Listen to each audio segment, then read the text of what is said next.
I believe the opposite of mastery is mediocrity, and mediocrity is nothing short of a failure of love and a misrepresentation of our Father.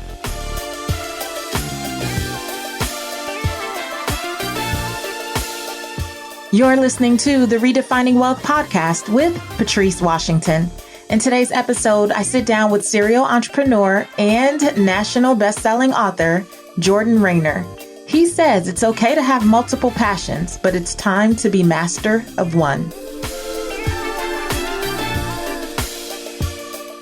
Hey there, this is Patrice Washington from patricewashington.com, where we chase purpose, not money. Welcome back to another episode of Redefining Wealth. This is the 5th installment in the Results Not Resolution series. Last week, we heard from Princeton Parker for that faith pillar. Oh my gosh, can't protect from process. If you have not heard that episode, please do yourself a favor and make some time to listen to that episode.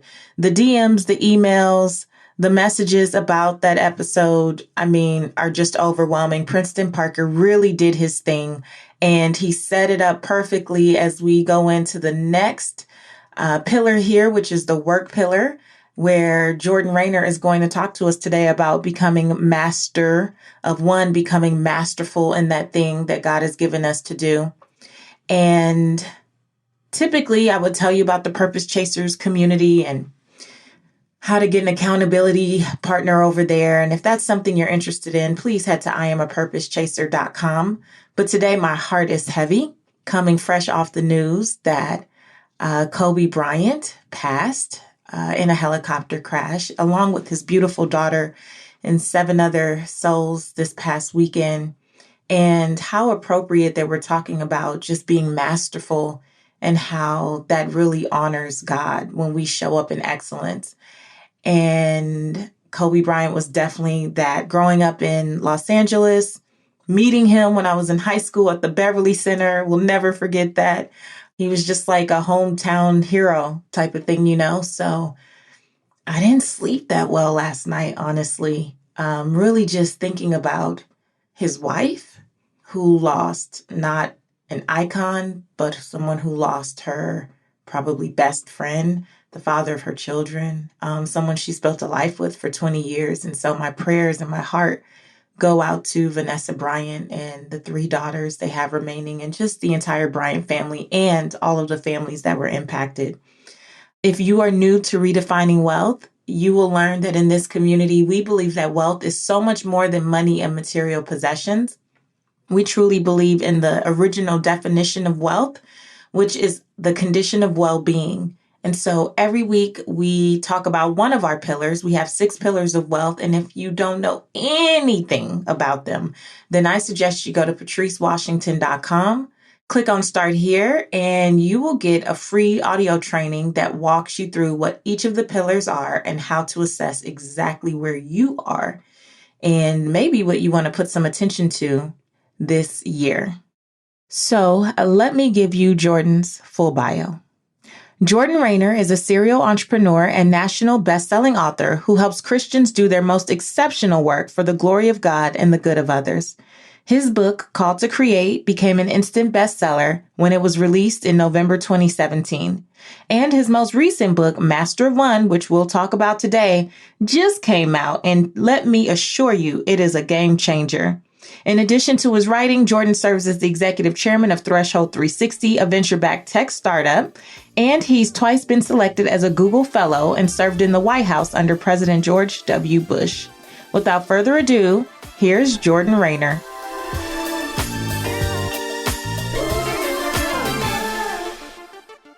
Welcome to the Redefining Wealth podcast, Jordan. Thank you so much for having me, Patrice. I appreciate it. Man, I already know this is going to be good. I have to give backstory, as I always do, because I am always so in awe of how strategic God is. Just in awe. Yeah. So in August or September, someone shared a Bible study with me in the Bible app. And they were like, I think you would love this. You need to check it out. This sounds so much like you. I'm like, okay, cool. And I did the Discerning Your Calling. Yeah. And then I typed in your name in the Bible app and did the Ministry of Excellence. Yeah, which is what the new book's all about. Yeah. Yeah, I was like, oh, wow, I really like this guy. This is incredible. Okay, move on with my life, right? I get invited. We both got invited to Dave Ramsey's influencer event. Yeah, great event. And I'm flipping through when they give us the list of who's going to be there. And I'm like, I know this name. It's like a month later. I'm like, I know this name. Oh my gosh, the man from the Bible study. Oh my gosh. This is the guy. So I go, oh my gosh, I have to make sure that I meet him. I know there's going to be quite a few people there, but I have to make sure that I meet him. I'm in the airport, headed to Nashville, and a woman who follows me on Instagram. And if it's you, please DM me because I want to send you a copy of Jordan's book. You helped in this whole process. Yeah. I'm on the way to the airport, get a DM in October out of the blue. And this woman says, you really should look up Jordan Raynor. I think that you would really like him. And I'm like, oh my gosh, it's confirmation bells. And then I go speak to someone there during the opening reception and I turn and look and she's talking to you. It was Bola. Yeah. Shout out to Bola. How about that world? How about that? And then we sit next to each other in one of our breakouts. Yeah. Right next to each other for an hour and a half. I love it. So this is not by happenstance. Not at all. The not Lord by knew what he was doing happenstance. when he put us together. He certainly did. And you were so gracious to say yes to coming on the show. And I'm so excited to just be a part of you getting Master of One out into the world. Yeah. What a blessing. So let's start here. Take us back to the moment when you were sitting with your mentor and realized that you had been a jack of all trades, but a master of none. Yeah. So first part of my career, I was kind of the quintessential jack of all trades, master of none, right? So throughout college and in the first few years of my career, I did a bunch of different stuff. I worked in the White House. I was a piano player. I was an entrepreneur. I had started and sold a couple of my own companies. And here's the deal, right? Like, I actually don't have a problem being a jack of all trades. I think being a jack or Jill of all trades is kind of the inevitable byproduct of discerning your calling. But I have a huge problem being a master of none. And this kind of all started in that conversation you referenced with my mentor. So I was having lunch with my mentor, Rick. This is about 5 years into my career, had some success. But I wasn't exceptional or world-class at anything. I was good at a lot of different things, but not world-class at any of them. And he kind of just, looked at me across the table as I was trying to figure out what I was going to do next in my career. And he's like, what's the thing you want to really sink your teeth into? And basically he was calling me a jack of all trades and a master. and so over time, I've come to realize I have a very big problem being a master of none because I believe that the essence of the Christian life is to glorify God and love our neighbors as ourselves. And we do that through our work, through the ministry of excellence. We do it when we do our work so masterfully well that we serve as really effective imitators or image bearers of God's character of excellence. I believe the opposite of mastery is mediocrity, and mediocrity is nothing short of a failure of love and a misrepresentation of our Father. So, I think a good alternative is embrace being a jack or Jill of all trades, but become a master of one. Find and focus on and master the work God has created you to do in this season of your life. And that's what my next book is all about. Yeah. Okay. So I know someone's listening, right? And they're thinking, but how the heck do I do that? And what I love about how you broke down Master of One is that it's like in 3 sections, which was really easy to digest for me. Sure. And it was the purpose of mastery, the path to mastery, and then the promise. And from my experience, when people are reaching out, always talking about, well, you say chase purpose, not money, but how do I even find my purpose? How do I, pursue my purpose? What I find though, even in conversation, when I'm trying to take people through what you would call the purpose of mastery and the path, all they want to do is skip to the promise. Yeah, right. And there's a process, right? Without the work, Without the work. Yeah. So how do you break down the process of getting to the promise of mastery? Sure. Yeah. So the book started out with a question, right? Which was, very broad, but how do we do our most exceptional work for the glory of God and the good of others? How do we find and focus on and master the work we were created to do? And so we did tons of research for this, right? So I had a small team doing basically scouring all academic literature, business literature. And then I personally went out and sat down with 25 or so Christ followers who are truly world-class at their crafts. Tony Dungy, NFL Hall of Fame coach, Cynthia Marshall, the first Black female CEO of the NBA, people from sports, but also people like Mr. Rogers' team. I sat down with them and talked about Fred Rogers and Scott Harrison and Charity Water. And across all of that research and all those interviews, there was a pretty clear themes that led to a pretty predictable path to focusing on and mastering your one thing. Step one is experimentation, right? Step two on the path to mastery is choosing something to commit to, right? Choosing your one thing. Step three is elimination, right? So once you know what you're saying yes to, saying no to basically everything else. And then finally, mastery, right, is the last step, which is really not a step. It's kind of a lifelong discipline of constantly raising the bar and getting better at your craft. And so in the book, I kind of outlined those 4 steps along the path to mastery. And each of them are valuable, right? I think a lot of people, hear the title and they can be intimidated by the book. It's like master of one, but I've experimented so widely in my career. That's a good thing. It's a really good thing. And in the book, I celebrate range. I celebrate this idea that, we should take the time to experiment widely in our careers and try lots of different things. That's the only way you're going to be able to find the work you could be most gifted at, right? Which is really the sweet spot. It's less about your passions. It's more about your gifts and where you could be of the utmost service to others. So that's the general path. So I want to get into that because first of all, you go through the lies. Yeah. Right? The lies that we tell ourselves or the lies that we've been peddled by culture, by well-meaning parents, by mentors sometimes. I want to go through the lies because I think that that's what prevents us from allowing ourselves to get into the messiness of exploration and experimentation, right? So that we can find that thing. So one of the lies that we've all heard is you can be anything you want to be. Yeah. What's wrong with that? We tell our kids that. What's wrong with that, Jordan? Oh, man. And I still find myself slipping up and telling my kids this, too. I got to find new vernacular for this. So, happy to attack each of the 3 lies. And let me back up for a second, right? So, in the book, I kind of outline these 3 lies about career and calling that I think keep us from doing really focused, really masterful work. I think most of us, if we're honest, are making a millimeter of progress in a million different directions with our lives and our careers, right? We're overwhelmed, overcommitted, and overstressed unnecessarily, right? We're not focused, laser focused on the work that we were created to do. And I think it's because we bought these 3 lies that have really been forced upon us, right? Number 1, you could be anything you want to be. Number 2, you could do everything you want to do. And number 3, your happiness is the primary purpose of work.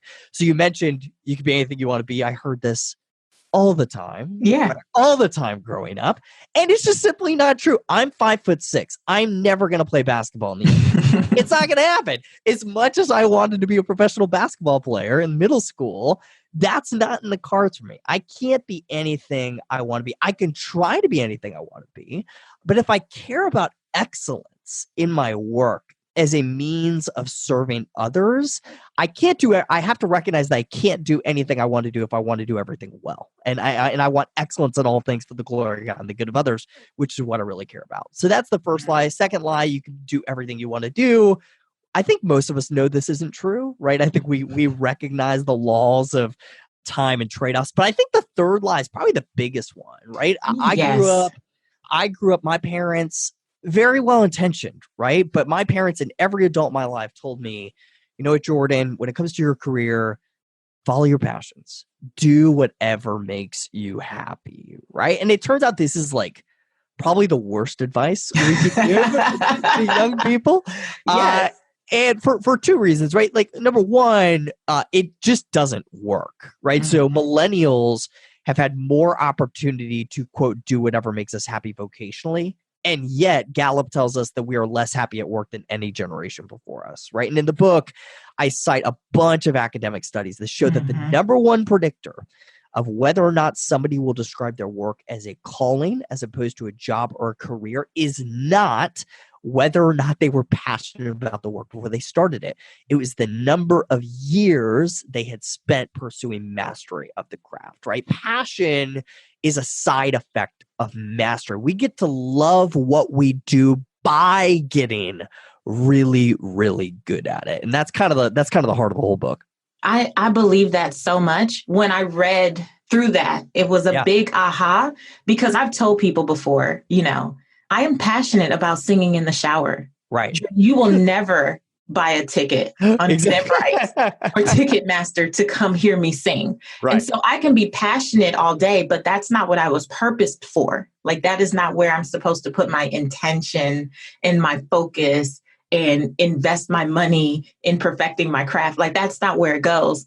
And I've learned for myself that the more I committed, so when you get to like choosing what that thing is going to be after you've experimented a bit, the more I committed to that path, I would get what I call God winks.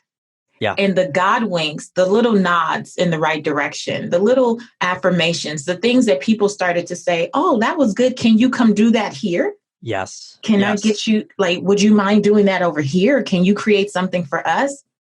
The better I became at doing those things consistently, the more my passion grew in that area. Yes. It was not the other way around. There's so much wisdom in that. That's exactly what I'm talking about, right? Like when we are attuned to how we are being of the utmost service to others, when we're paying attention to like what other people are saying we're good at and continue to pour ourselves into those things, we also find the deepest, most sustainable satisfaction of vocation for ourselves. It's by focusing on the happiness of others first. This shouldn't come as a surprise to Christians, right? That ultimately leads to the deepest satisfaction in our own careers personally, right? Focus on serving others first. So I know that what people struggle with quite a bit, though, is, and I've even said it, here, validation is for parking, right? Like, I don't have to have the validation of others to try, but I don't think they understand that that's for the experiment. Yeah. Like, that's for the exploration phase. Yeah. But if you have been trying to become a rapper for 28 years, right, and you have not been able to sustain your family rapping, right? And no one is asking you to open up for them at concerts or asking you to do it. Like, at some point, when do you accept? And you have these two terms, I think it was pivot or persevere. Yeah. Like, when do you accept that I need to change perhaps course and do something else that I'm actually being called to? Yeah. Yeah, it's so tough, right? And it's such a personal decision for everybody. But that's a good example, right? The person who's been trying to rap for 28 years, or I talk to people all the time who, have been trying to get published, trying to get a book deal for, 15, 17 years. I'm like, maybe you're just not a good writer, right? And so, I'm glad that you're passionate about writing. That's awesome. But clearly the market's telling you that you're not serving readers well. Now, you can go self-publish. I'm a big fan of self-publishing, within this particular example. But the market's going to tell you pretty quickly whether or not you're serving them well. And that's really what you're after, right? If you care about doing work, work that's going to make you happy, then you're going to care about doing work that makes others happy first. And that's the really critical component. You need to be looking for validation from people that you're meeting their needs, right? So, and again, to your point, you don't need that validation to get started. You don't need that validation for experimentation. But as you experiment, you want to find the place where your passions and giftings are coming together in a really powerful way to converge in this really, kind of best opportunity to serve others through your work. Could it be sometimes too that if you would continue to, I don't know, I think in my case, experiment with different variations, that you kind of get to the thing that people really will pay for? Because I know you used an example of your mother-in-law, and what was it? She like played the piano and would teach kids, music in school and all these things. And then there came an opportunity where all of that came together. Yeah. So my mother-in-law is a great example of this. So early in her career, she's an incredibly talented musician, right? So she played organ at her church. She taught piano lessons in her house. She taught the children's choir at her church. And basically all of those things sort of converged into this great opportunity, her one thing that she's actually been focused on for 33 something years now. She's the director of children's music at a big church here in Tampa where I live. And she's world class at what she does, right? Fred Rogers is another good example. I talk about Mr. Rogers a lot in the book, right? He had tons of different interests through a lot of his experimentation, right? He experimented with music composition, which he was really talented at. He had a passion for seminary, for early childhood education, then for television, and kind of in Mr. Rogers' Neighborhood in the TV show, saw this singular path to combining all of these varied interests in a single focused direction to serve children and their parents really, really well, right? I think that's what we're looking for, right? That opportunity that can best converge all of those gifts and interests in a focused, singular path so that we can get really world-class at whatever that thing is. Do people fight with you about that though? Because I know in my coaching programs, for example, people go, but I'm multi-passionate and I love these 17, different things. Yeah. What I try to convey is that there's a way somehow that those things may connect. So it's not about being so specific, like even the way that you describe, your one thing or It's not about being so specific. It's about, you can also kind of be broad. Yeah. So can you break down the specific? Yeah, sure. I'll break down the difference in a broad and specific one thing in a second. But real quick, I'll just say this. I think the most exceptional people I've ever met in my career, be they writers or athletes or entrepreneurs, all share this common thread of intense focus, right? They don't have multiple things. They have all of their eggs in one basket. And I think there is so much wisdom in that. And it's why I'm all in on this strategy. I mean, listen, Master of One is a very personal book for me. So as I'll explain in a second, my one thing is broad, right? I believe my one thing is entrepreneurship, right? I'm very good at spotting gaps in markets, building products that meet those needs, and then putting systems in place to ensure those products survive and thrive over time. And when I started writing the book, I was applying that one thing in two directions, right? One, I was running a venture-backed tech startup called Threshold 360 as its CEO, and I was writing books and bringing content products to market like Master of One. And so I could justify that as one thing. Those are basically the same skill set it takes to build a tech startup and write a book. It's the entrepreneur gene, right? But as I wrote the book, I became convicted that I had to get even more focused on just content products. And so I left kind of the entrepreneur dream job. I stepped down as CEO about 9 months ago, hired a replacement for myself who frankly is doing a much better job than me. I'm chairman of the board now. I got a board meeting this afternoon. I spend a few hours on that venture a week, but now I'm spending 95% of my time just focus on bringing content products to market, like this book, like my podcast, right? And so, I think most people listening to this podcast, their one thing is probably really broad.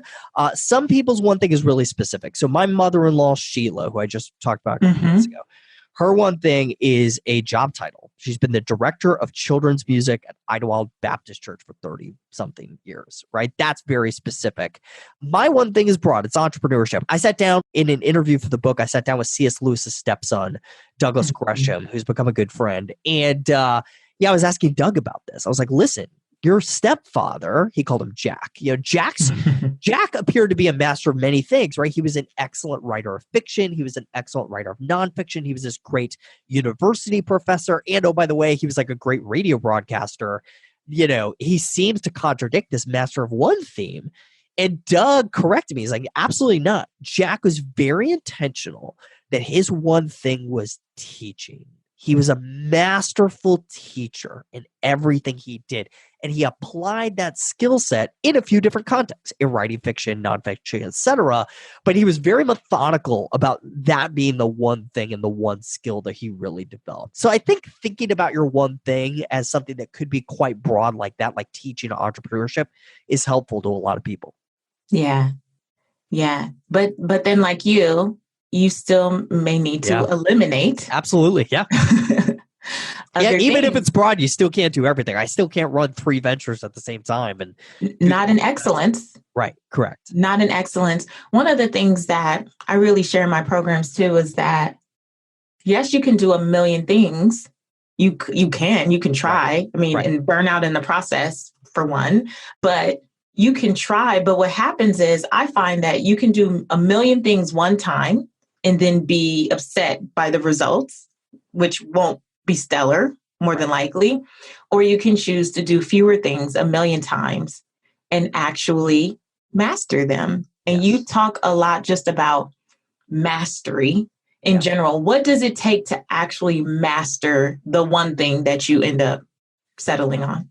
Well, not settling, but selecting. Sure. Yeah. Absolutely. So, and by the way, I'll caveat this by saying, in the book, I'm encouraging you to find your one thing for this season of your life, right? There are lots of people throughout time. This is not an irreversible decision. There are lots of famous examples of people who mastered more than one thing in their lifetimes. I mean, Michelangelo mastered different art forms, but he did it about a decade at a time, right? He spent years getting great at painting before he moved on to another thing, right? So in the book, through all of our research, we basically identified 3 keys to mastering any one thing. These 3 keys kept coming up over and over again. Number 1, the first key is apprenticeships, right? So either in a direct mentor-protege relationship or in an indirect one. And I explain the difference between those in the book.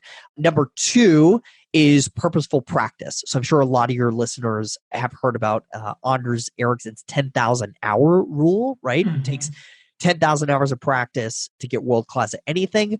But importantly, it's not just 10,000 hours of practice, it's 10,000 hours of purposeful practice, right? Which we go into detail about that. And the third key to mastery is just discipline over time, just sticking with something long enough to be able to get world-class at it. And I quote Angela Duckworth, the author of Grit, quite a bit in that section of the book, as she's kind of the world's leading expert on this. But yeah, so apprenticeships, purposeful practice, and discipline over time. I truly believe that purpose evolves as well. Yeah. Like that. Yeah, in this season, this is what I'm called to do. Yes. And when God calls me to pivot, I will pivot, right? Yes. And I will take all of the experience that I learned in this season, and it will definitely serve and support in that next season. Yes. None of it is wasted. None of it is wasted. Even the 30 jobs that, many of us did before 30, like none of it is wasted, right?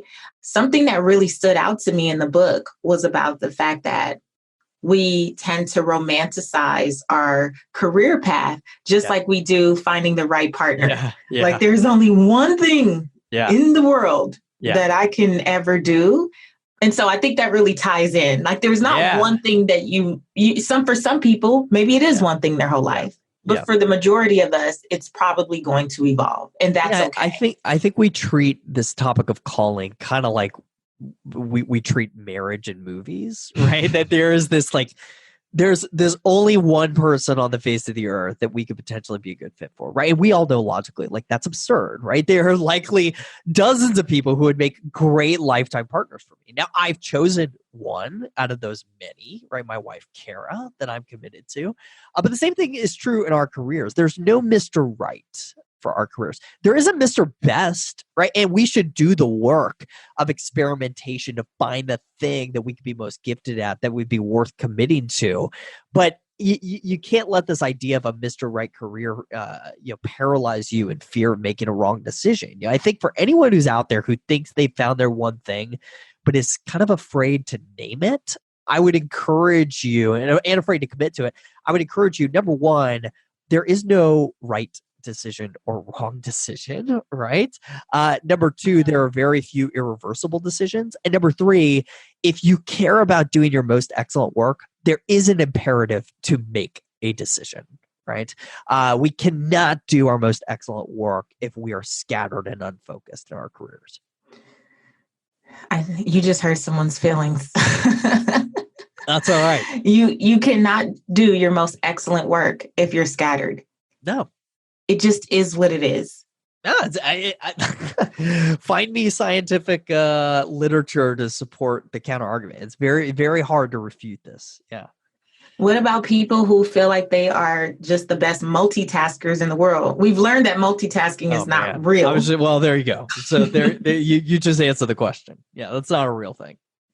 But that's what we've been told is okay. I'm thinking of the person. It has been relatively easy for me to narrow it down. Yeah.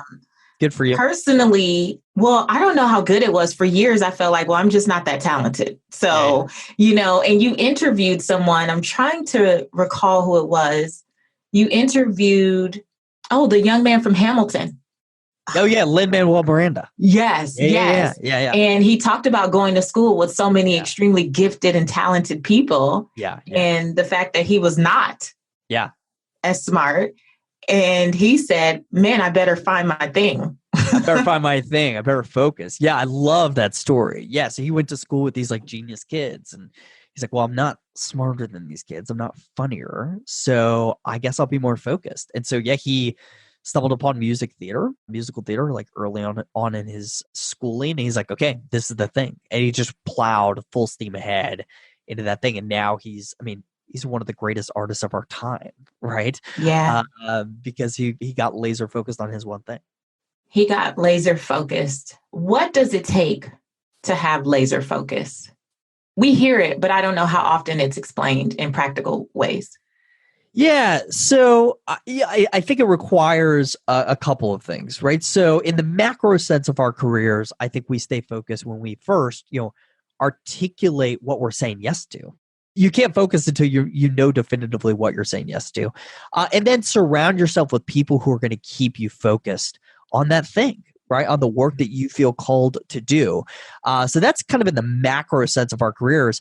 In the micro sense of a work day or a work week, very practically nitty gritty. I don't know how you can be focused without ruthlessly eliminating distractions and notifications from your life. I have not had push notifications on my phone or computer in a decade. And it boggles my mind that there are people outside of sales executives who do. I cannot. You just can't do it.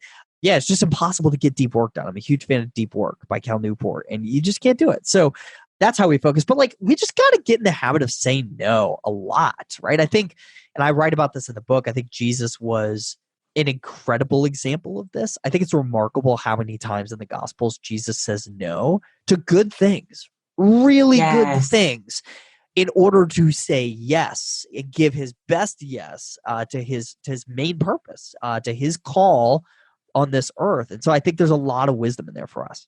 That's one of the things I've really been working on as of late. I thought I had mastered it. Yeah. I thought because I'm pretty good with boundaries. Yeah. And I assumed that I had mastered it. Sure. But then I realized through a series of things that I was straddling the fence. So, even in my speaking career, I was still maybe taking gigs that I had basically grown past and I really didn't need, but I was comfortable and they liked me and I liked them and I just keep going. And it was like, but that is not the best and highest use of your time in this season. Right. So you can't keep saying yes to what's good and not putting the intention or the attention and focus on what's best for you right now, so that you are showing up in excellence and moving forward the thing that God has called you to do right now. Because that was 2 years ago. Yeah. That was your best 2 years ago. That's exactly right. And that was the right thing to be focused on 2 years ago. But those things change over time, right? So even in my role right now at Jordan Raynor and Company, my role's evolving, right? So I'm doing different things. So right now we're building out a team, right? So I'm hiring quite a few full-time people over the next year. And so right now I'm doing a lot of hiring, but at some scale, I won't be doing that work anymore, right? We'll have a chief people officer to do that work, right? But right now that's the best thing for me to be doing in order to move kind of this one vision forward that I'm pursuing within my venture. It's funny that you brought that point up, because something that stood out to me in the book is you talked about you and your team, when you're hiring people, if you guys can't say emphatically, this is their 9 or 10, it's no go. Yeah. Yeah. I love that rule. Yeah. So I've hired a lot of people throughout my career as an entrepreneur. And we kind of have this, pretty informal rule, but if we can't say somebody's a 9 or a 10, we just pass, even when it's painful, even when there's a role that's really got to get filled, because 8s and 7s never work out, and they're too costly. They require way too much management time. And my advice in the book is apply the same rule to your one thing. So if you think you found the thing you want to commit to and get masterful at vocationally, can you really say it's a 9 or a 10? Because you could be spending years, maybe even a decade plus pursuing mastery of this thing. You should be pretty confident that like you're excited about that. Now that doesn't mean that you're going to have this cosmic sense of passion and satisfaction for it today. That's going to grow over time. But can you look down the road and say, yeah, this feels like me. This feels like me and being the truest to who God created me to be. And if yes, if it's a 9 or a 10, go for it. Commit to it. And if you find 5 years down the road that it wasn't, pivot to something else and take all that experience with you. Right. That's hard. Yeah, it is. It is. Yeah, that's as I personally experienced. Yeah. Yeah. Especially when you're just uncertain, you're just unsure, you're in that. How do you decipher if it's truly a 9 or 10? And how do you decipher if you were really hearing from God versus hearing the nag of I need someone right now, right? Or I need to choose something because my parents are on my back, or my spouse is like, this better be it, right? And you have all of these outside forces coming in. One tool that you talk about is using prayer. Yeah. Using prayer, talking to people. I will say this,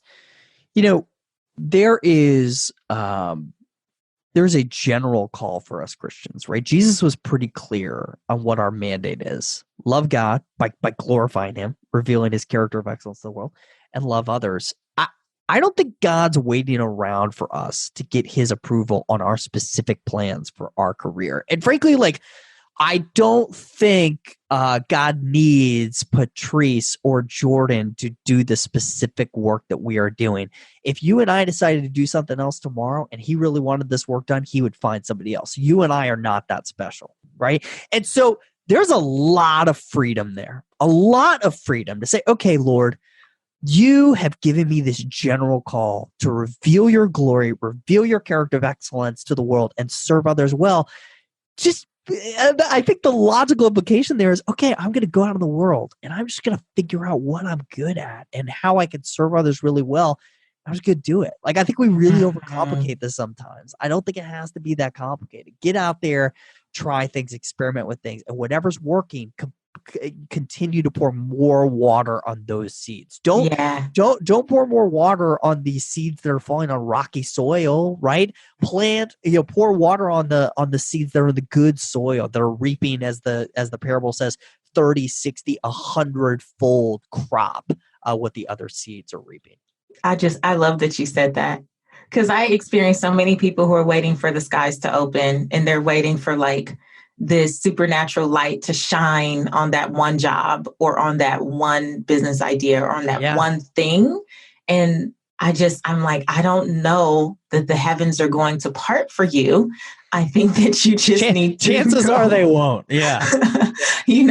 I'm like, I just think you need to start. So when people would say, well, how did you become a speaker? Who, led you down the path of speaking? I was like, I just created opportunities to speak. I volunteered to speak. I just stood up and would do things that involved speaking. And as it went on over time, when people would say, oh, that was pretty good, that was my God wink. And I'm like, oh, I should go to Toastmasters and get better so I can remove my uhs and ums, and then it was like, I should invest at one point in a speaking coach. And but it was just trying. There was none of the other stuff there. I like to talk, and I believed that I was supposed to help people restore hope. Yeah. I didn't know what the heck that looked like. I love that. Yeah. Or where to go to do it or how to make it happen. I just knew that whenever I was authentic about my story, people seemed to be more hopeful. And I'm like, I just want to keep doing that. Yeah. Yeah. So that's beautiful. Here we are, right? Here we are, right. A podcast or a book or a social media post or speaking on the stage, when people come and say, oh my gosh, you just made me feel this, or because of that, I believe I can do this, or if he did it for you, he can do it for me. I'm like, job done. I had no idea that it would turn into this platform. You can't be passionate about something that you're not even aware of. Right. That's exactly right. But your passion's grown as you've gotten better at the craft. Mm-hmm. Mm-hmm. Yeah. But 10 years ago, I'm passionate about podcasting. Right. Never. Right. I didn't even know what a podcast was 5 years ago. Right. Exactly. Yeah. So I just love this message. And for me, I truly am in a season where I just keep saying, no more straddling the fence. Yeah. In every area. And something that I loved about when you highlighted Tony Dungy was that it was about his spirit of excellence, not just at work, but as a father and as a husband and just a community member, just a citizen, and how we can get more laser focused when we remove all of the fluff. Yes. And that's why I thought that your message resonated so well with Redefining Wealth, because there are very specific things in each of these 6 pillars that I want to focus on in this season, which means that my no game is getting very strong. That's exactly right. It's hard. It's hard to pursue excellence in 6 pillars unless you're really good at saying no. You have to, because you have to get to what matters most. And there was a young lady in the book, I think it was the CEO of Simplified. Yeah, Emily Lay. Emily Lay, she talked about knowing that she wanted to be an excellent mother, which meant not being a perfect cook and housekeeper. And it's like, she talked about pizza on the floor. She's like, that's totally okay. I love that. That's such a great I love that, because if my focus and my one thing is not to have the cleanest house in America, then that's okay. Right. My focus is that my children know that I'm present. Right. I love that. I love that. I love that. I thought it was just such a great visual. As I'm picturing this, I'm like, yeah, dishes may be in the sink, but boy, do those kids know they're loved. Right.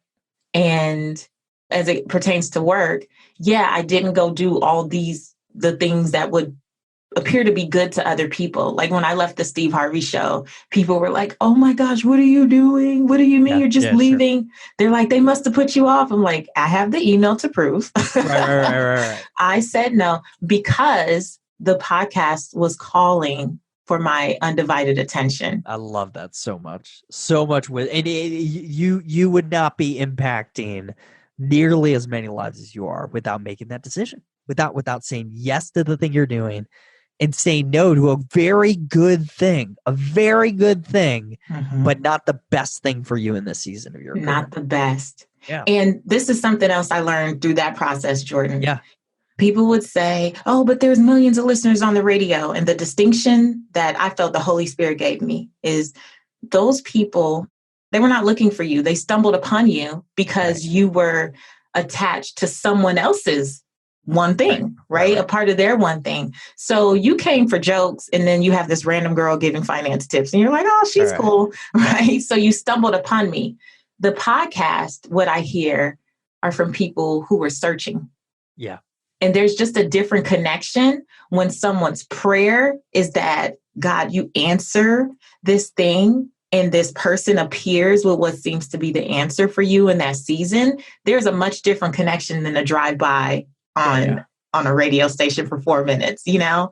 And surrendering and not trying to control, because I think that's why we don't let go of all the things and accept or embrace the idea of one thing, is that we're like, well, no, God doesn't know. I got to keep my eggs scattered, like just in case this doesn't work out. But that looks like true faith and surrendering when you're like, I'm willing to let go what's good in order to focus on what I feel like God is calling me. That's great. That'll be great. Yeah, there's one of my favorite quotes in the book is from Andrew Carnegie, one of the wealthiest men in American history. And he was talking to a group of college students, and he's like, people are going to tell you in your careers, put your eggs in a bunch of different baskets to mitigate your risk. He's like, that's the worst strategy in the world. I'm the richest man in America telling you put all of your eggs in one basket and watch that basket. It's very hard to drop a basket when it's got all your attention. So much wisdom there. I love that. Yeah, because if you're holding 3 baskets, one you're going to have to put on your head. That's exactly right. Yes, I love it. I just really, again, resonate with this message. I'm so excited about Master of One. Find and focus on the work you were created to do. Yeah. Such good stuff. Such wonderful stuff. Before I let you go, we do rapid wisdom questions. Yeah. And so I have 4 things to ask. And just tell us the first thing that comes to mind. All right. Sounds good. How do you define success? Being excellent at all of the things that I'm committed to. Love it. How do you define wealth in 3 words or less? Ooh, abundance. Oh, good. In 1 word. Yeah. Love it. What's one book that has redefined how you see wealth? Wealth specifically, I would say The Giving Principle by Randy Alcorn. I haven't read The Giving Principle. Yeah, it's a great one. It's a little tiny book. It's pretty old, but it's a great book. Love it. Okay. Yeah. Or say maybe it's called The Treasure Principle. Treasure Principle or Giving Principle. We'll look it up. We'll look it up. Yeah. Fill in the blank. My name is, and for me, the truth about wealth is. My name is Jordan Raynor. And for me, the truth about wealth is I did not generate it. Even as an entrepreneur, I think entrepreneurs are seen as the wealth generators in our society. But as a Christian, I believe that what First Chronicles says, wealth and honor come from God alone. And I'm just a steward of it. Awesome. I love it. Jordan, thank you so much for being here. Man, Master One, big blessing. Thank you.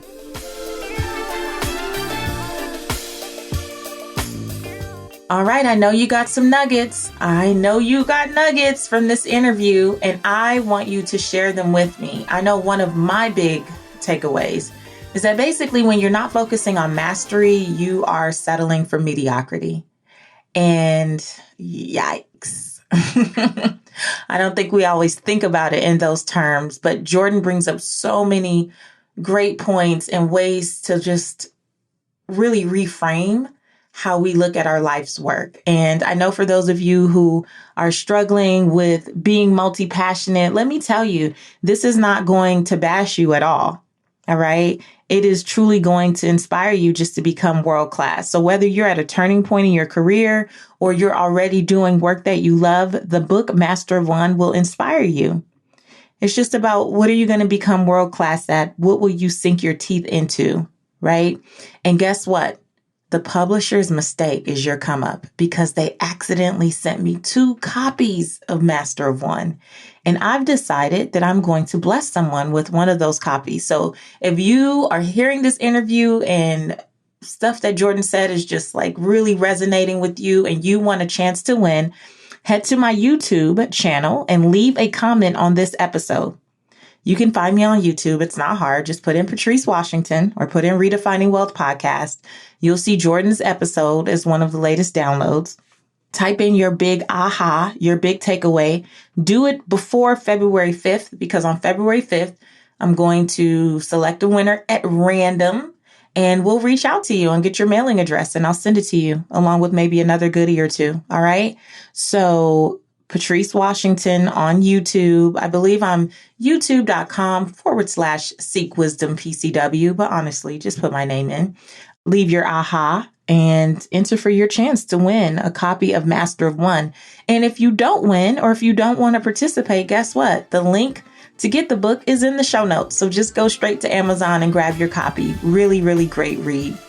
Again, my heart goes out to the families who were impacted by the helicopter crash this past weekend. Just praying their strength. Man, praying for peace. Every time I think about it, I don't have the words. But send prayers, send love. And let Kobe be an example. Yes, he had many passions, many talents, but he definitely goes down in basketball history as a master of one. So until next time, guys, go live your life's purpose, find fulfillment, and earn more without ever chasing money. Talk to you later.